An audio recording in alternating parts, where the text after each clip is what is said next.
یہ کیا عقل کی بات ہے کہ تم لوگوں کو نیکی کرنے کو کہتے ہو اور اپنے تئیں فراموش کیے دیتے ہو، حالانکہ تم اللہ کی کتاب بھی پڑھتے ہو؟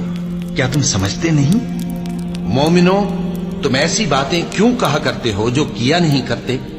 اللہ اس بات سے سخت بیزار ہے کہ ایسی بات کہو جو کرو نہیں۔ اور اے قوم، اپنے پروردگار سے بخشش مانگو، پھر اس کے آگے توبہ کرو، وہ تم پر آسمان سے موسلا دھار بارش برسائے گا اور تمہاری طاقت پر طاقت بڑھائے گا، اور دیکھو گناہگار بن کر روگردانی نہ کرو۔ اے نبی صلی اللہ علیہ وآلہ وسلم، تم ان لوگوں کی ہدایت کے ذمہ دار نہیں ہو، بلکہ اللہ ہی جس کو چاہتا ہے ہدایت بخشتا ہے۔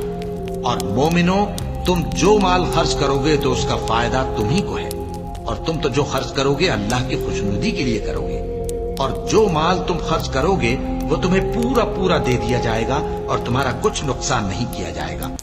اللہ ایسا خبیر و بصیر ہے کہ کوئی چیز اس سے پوشیدہ نہیں، نہ زمین میں اور نہ آسمان میں۔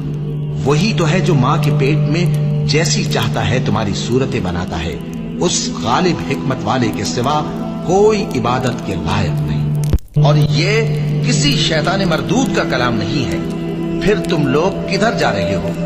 یہ قرآن تو تمام جہانوں کے لیے نصیحت ہے، یعنی اس کے لیے جو تم میں سے سیدھی راہ چلنا چاہے، اور تم لوگ کچھ بھی نہیں چاہ سکتے مگر وہی جو اللہ رب العالمین چاہے۔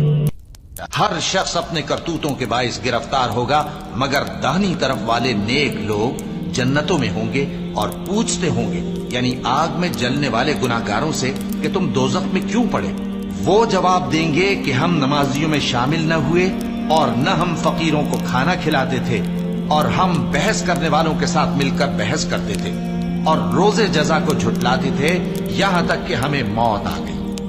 اللہ ایسا خبیر و بصیر ہے کہ کوئی چیز اس سے پوشیدہ نہیں، نہ زمین میں اور نہ آسمان میں۔ وہی تو ہے جو ماں کے پیٹ میں جیسی چاہتا ہے تمہاری صورتیں بناتا ہے، اس غالب حکمت والے کے سوا کوئی عبادت کے لائق نہیں۔ لوگو، تم سب اللہ کے محتاج ہو، اور اللہ ہی تو بے نیاز ہے، لائق حمد و ثنا ہے۔ اگر وہ چاہے تو تم کو نابود کر دے اور نئی مخلوق لے آئے، اور یہ اللہ کو کچھ مشکل نہیں۔ اللہ ایسا خبیر و بصیر ہے کہ کوئی چیز اس سے پوشیدہ نہیں، نہ زمین میں اور نہ آسمان میں۔ وہی تو ہے جو ماں کے پیٹ میں جیسی چاہتا ہے تمہاری صورتیں بناتا ہے، اس غالب حکمت والے کے سوا کوئی عبادت کے لائق نہیں۔